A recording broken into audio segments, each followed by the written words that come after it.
최근에 엔화에 대한 지금 수익률 곡선 조정 이런 얘기도 좀 있어서 여러 가지 이야기가 있는데 어떤 얘기 했습니까? 엔화 상승 동력이 약하다는 겁니다. 그래서 네. 이게 아르헨티나 페소나 터키 리라와 같은 그 정도 이 리그에 소속돼 있다는 게 평가절하한 겁니다. 물론 엔화가 올해 들어서 달러에 대비해서 한 15% 하락해서 그 나머지 두 개 그 통화에 비해서는 하락폭이 적긴 한데 네. 뭐 아시겠지만 일본은행의 어떤 독특한 그 저금리 정책 때문에 그런 탓이 크다는 겁니다. 이것 때문에 일본 재정도 상당히 어렵다. 그래서 일본은행이 이런 초저금리 정책을 포기해야지만 엔화 가치가 회복이 되지 않겠느냐 이렇게 도이체방크는 내다봤습니다.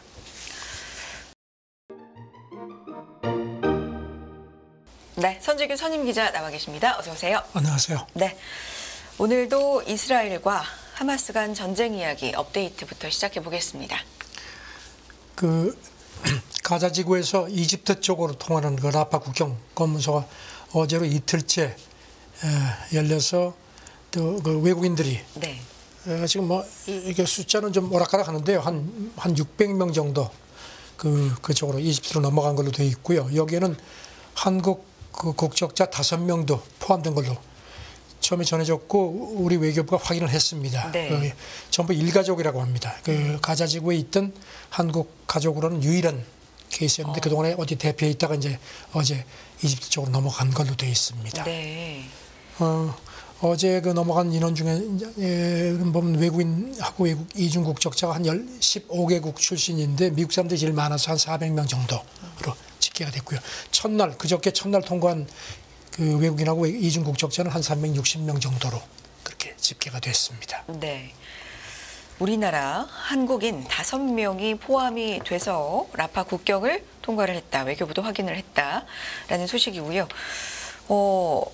교전 일시 중지 이런 얘기는 계속 나오는데요. 지금 어떻게 되고 있습니까? 백악관 커비 그 국가안보회의 그 네. 전략소통조정관도 어제 브리핑에서 그렇게 얘기를 했고 또 블링컨 국무장관도 이제 우리 시간으로 오늘 새벽에 이제 이스라엘로 출발을 했는데 그 전에 기자들한테 같은 얘기를 했습니다. 일반적인 휴전은 아니고 그 인도주의 그 지원 문제를 지원을 원활하게 하기 위한 일시적인 교전 중단 문제를 이번에 이스라엘하고 요르단하고 협의를 하겠다고 그렇게 밝혔습니다. 그래서 지금 그러니까 계속 그 교전 중단이란 일시적인 그 표현을 씁니다. 미국은 그 일반적인 의미의 그 휴전은 하마스를 재정비할 수 있는 시간을 주기 때문에 안 된다는 그런 이스라엘 주장에 계속 그 호응하는 입장이고요. 그리고 커비 조정관이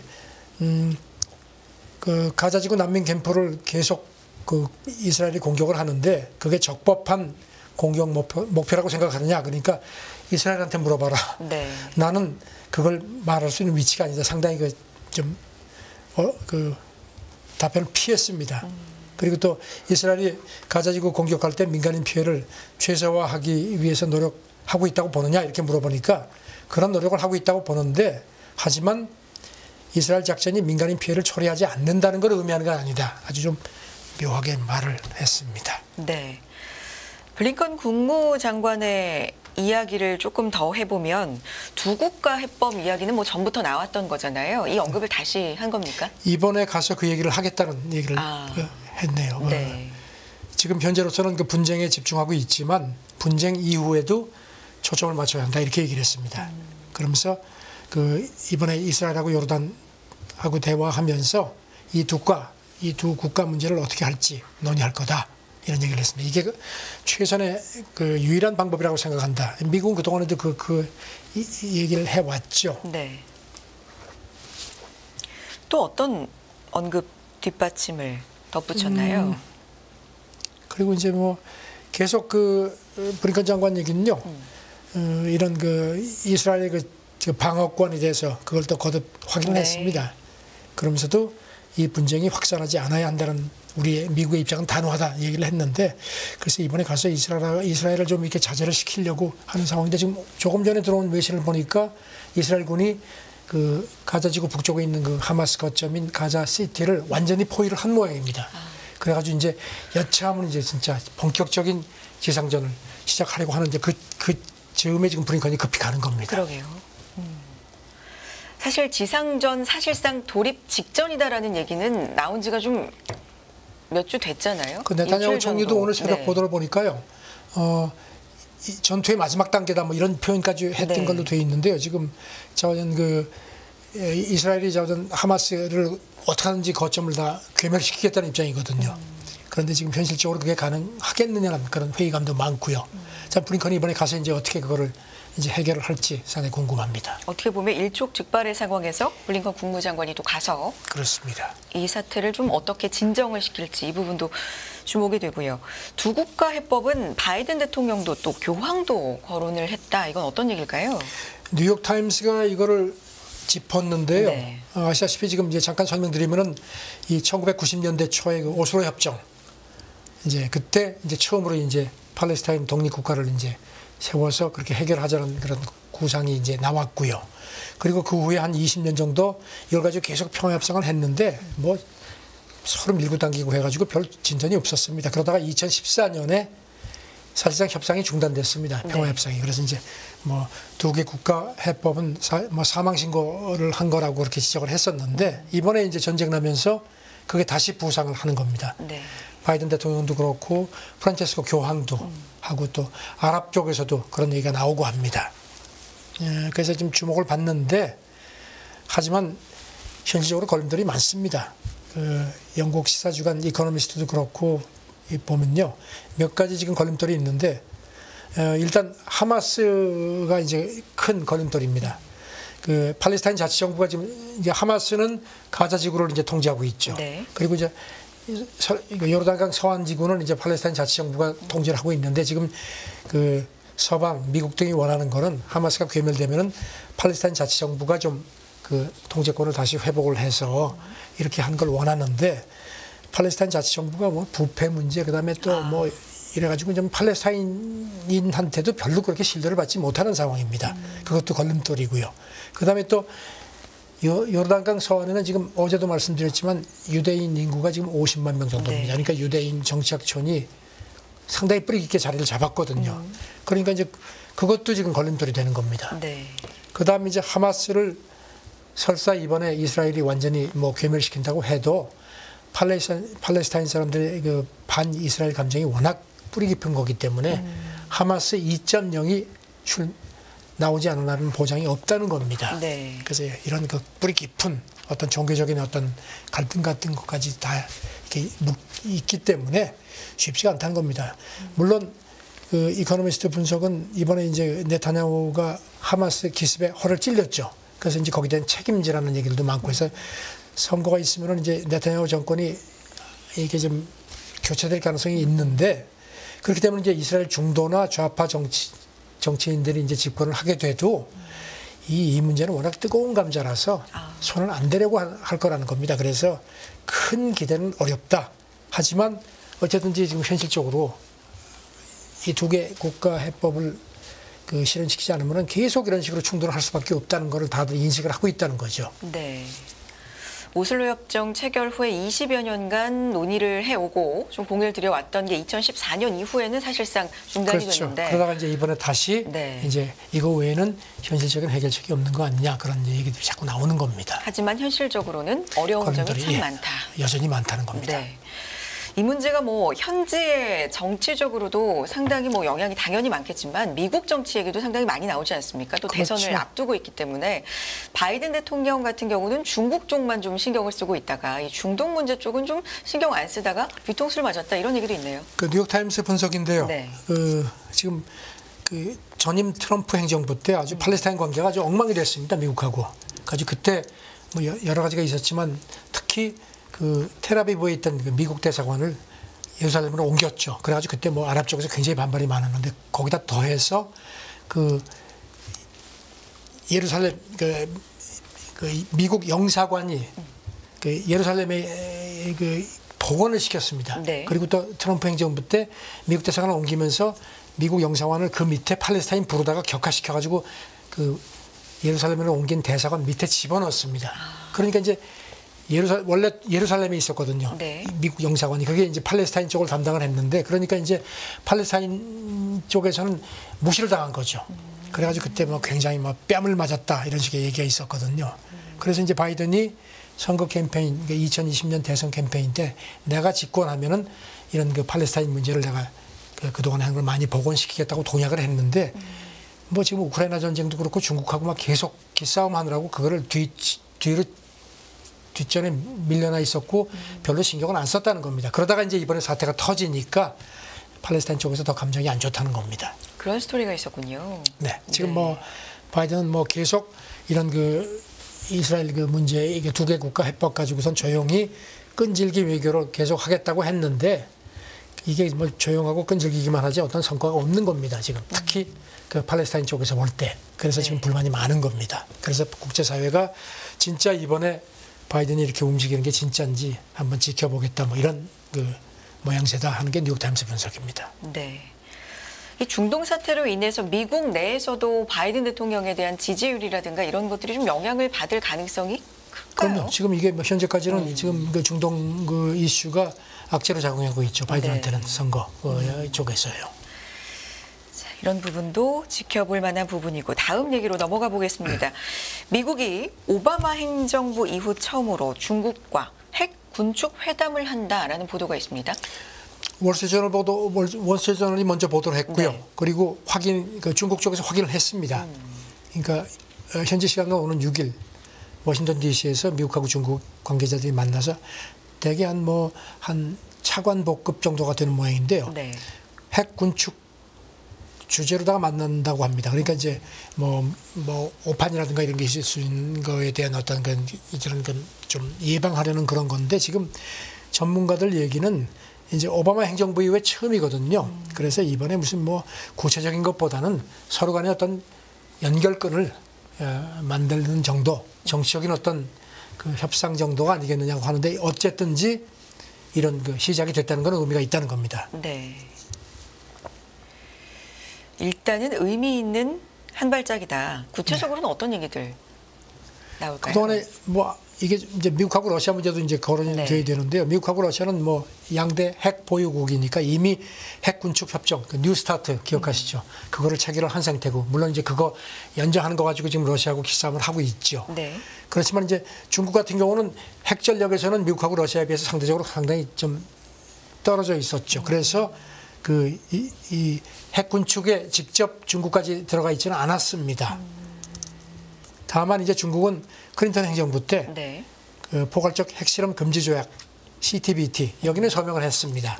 그렇지만 핵 감축 협상 쪽까지는 이렇게 등을 떠밀지 않았었는데 네. 미국 국방부가 지난달 보고서를 냈는데요. 중국이 지금 핵무기 보유 규모가 만만치가 않다는 겁니다.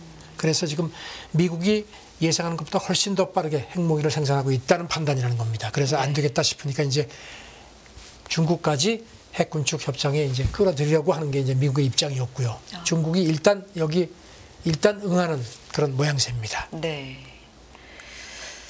CTBT 비준 철회 이 얘기 조금만 더 자세하게 해주시겠어요? 러시아 얘기인데. 복잡하죠. 네.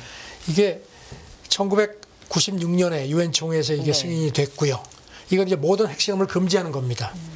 그리고 미국, 러시아가 그 당시에 다 서명을 했습니다. 그런데 러시아는 바로 2000년에 이거를 비준을 했는데 미국은 안 했습니다. 그리고 있으니까 이제 러시아가 그동안에 그게 불만이었죠. 그러다가 이제 최근에 아까 말씀드린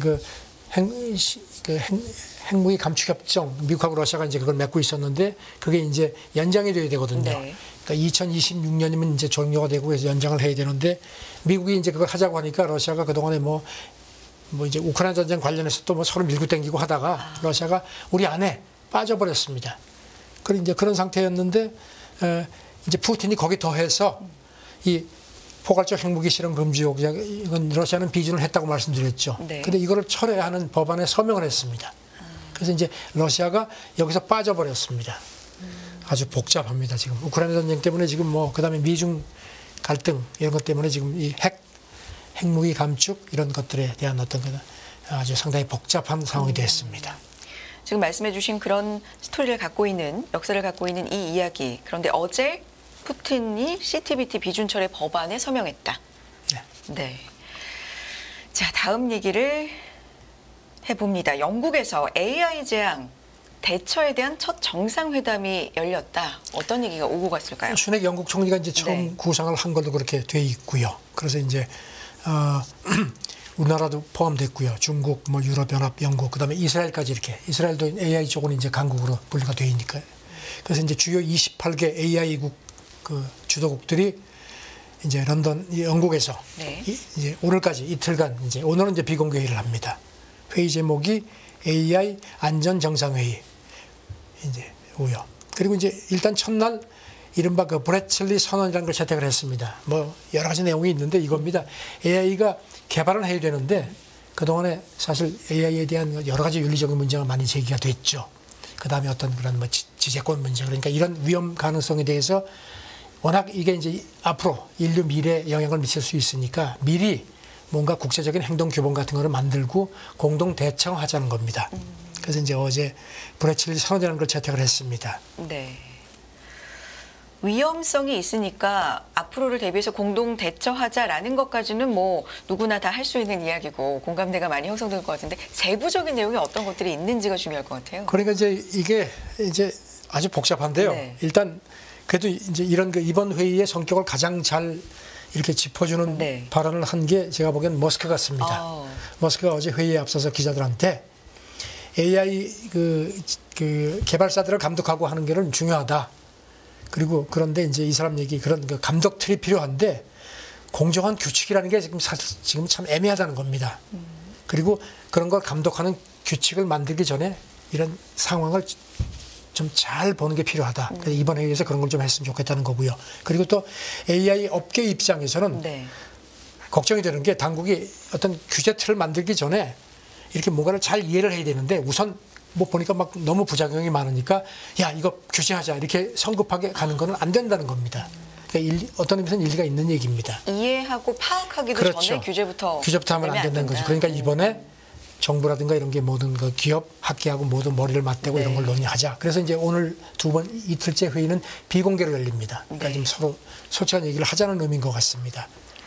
우리 기업도 초대가 된 거죠? 어제 말씀드렸죠. 네. 삼성전자하고 네이버만 네. 초대가 됐고 우리는 이제 과기정통부 장관이 가 있고요.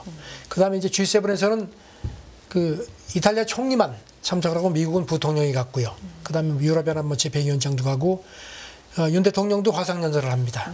그리고 이제 지난 9월에 그 발표한 디지털 권리장전 거기에 대해서 이제 이런 의미를 이제 화상연설하면서 설명을 할 예정이고요. 네.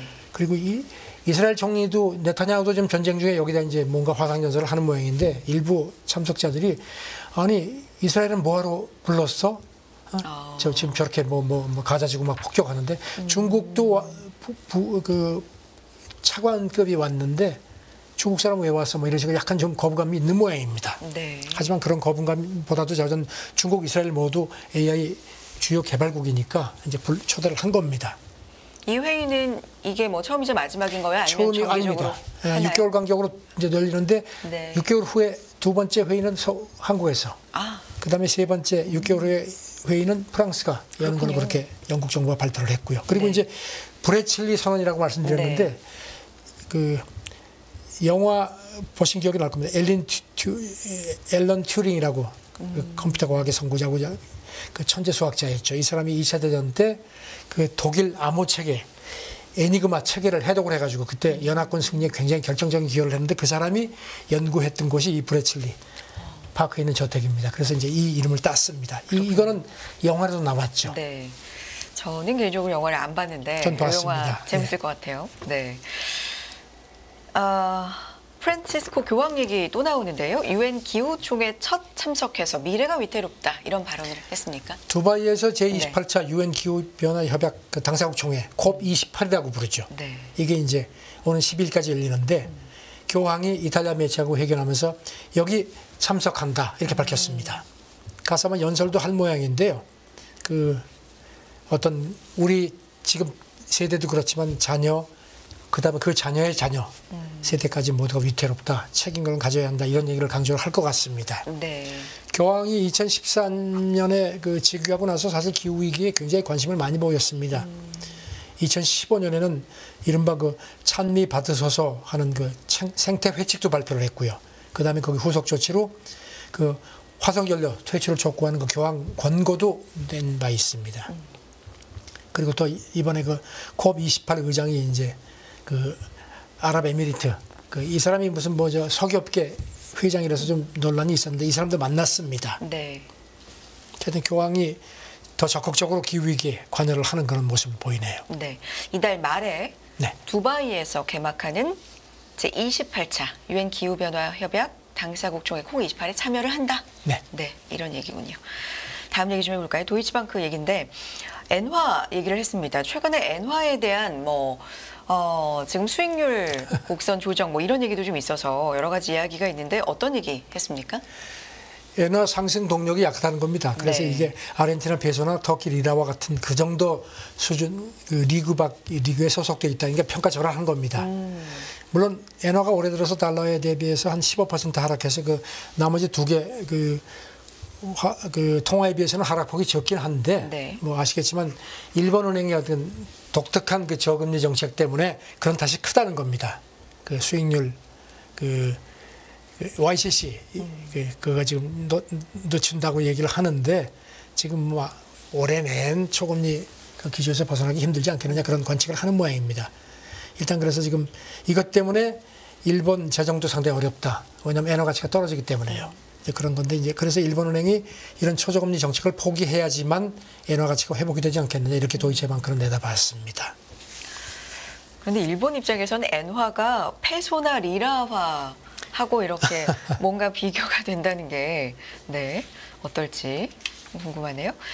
다음 얘기 해보겠습니다. 시카고 명물 컨벤션 센터 철새 떼죽음의 비상이다. 저 어제 이 사진을 좀 모자이크 처리된 걸 봤는데 네. 그것만으로도 상당히 끔찍하더라고요. 글쎄 말입니다. 미시간 네. 호변의 그 4층짜리 굉장히 큰 이게 시카고의 랜드마크 중에 하나인데요. 네. 이 초대형 컨벤션 센터가 전체가 유리로 되어 있습니다. 그래가지고 하니까 그냥 철새들이 특히 이제 그 미시간 호변으로 이제 철새들이 많이 이동을 하다가 이제 불이 확 나니까 거기 다 부딪혀가지고 한 1,000마리 이상이 폐사된 걸로 그렇게 한 달 전에 그런 사건이 있었거든요. 그래서 그게 이제 충격이었죠. 네. 그러니까 이제 이거는 안 된다. 조치를 해라 하니까 이제 궁여지책으로 이제 밤에 거기 커튼 치고 이렇게 이제 그 햇빛이 이게 불빛이 나가지 않도록 하는 그런 조치를 발표를 했습니다. 네. 그런데 지금 아시다시피 이제 사실 연합뉴스 빌딩도 제가 지난번에 보다가 철사 이렇게 새 몇 마리가 이렇게 떨어져 있는 걸 봤거든요. 그러니까 그래요? 유리로 된 건물. 그래서 저 보니까 너무 가슴이 아프더라고요. 사실 그래서 이런 문제가 심각합니다. 그래서 지금 미국 같은 경우는요, 1999년부터 그 철새 이동기에는 그런 특히 빌딩들 조명 같은 거 끄고 그런 걸 좀 조치를 하자는 그런 이른바 라이츠 아웃 운동이 시작이 돼서 시카고를 포함해서 미국 50개 대도시가 여기 동참을 하고 있습니다.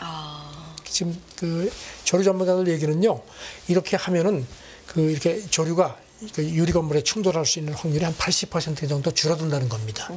그러니까 새들은 그게 유리인 줄 모르고 가서 그냥 가는 겁니다. 빛이 너무 밝으니까. 그렇죠. 그러니까 이제 거기 끌려가지고 가는 거니까. 네. 그러니까 이건 그래서 이제 이런 운동이 있는데 이건 시카고뿐만 아니라 이거는 뭐 우리도 지금 관심을 가져야 하는 사안이 아닌가 싶습니다. 이런 일이 어제 오늘 일은 아닌데 유난히 지금 많이 떼죽음을 당한 일이 있기 때문에 조금 더 주목을 받는 것 같은데 관심을 좀 가져봐야 될 것 그럼요. 같습니다. 빌딩의 어떤 그 외형이라든가 이런 것도 중요하지만 네. 이런 그 자연과의 어떤 친화 이것도 생각을 해야겠죠. 네. 알겠습니다. 자, 여기까지 국제뉴스 듣겠고요. 워싱턴이 선재규 선임 기자 함께했습니다. 고맙습니다. 네, 감사합니다.